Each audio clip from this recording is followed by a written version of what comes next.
सुने के जाने भर के मांगे हम अथवा अपन फोड़ ले दो।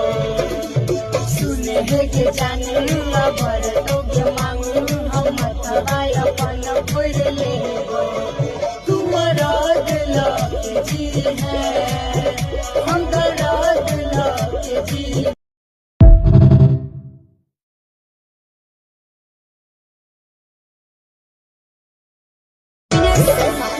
सुने के जाने भर के मांगे हम अथवा अपन फोड़ ले दो। सुने के जाने भर के मांगे हम अथवा अपन फोड़ ले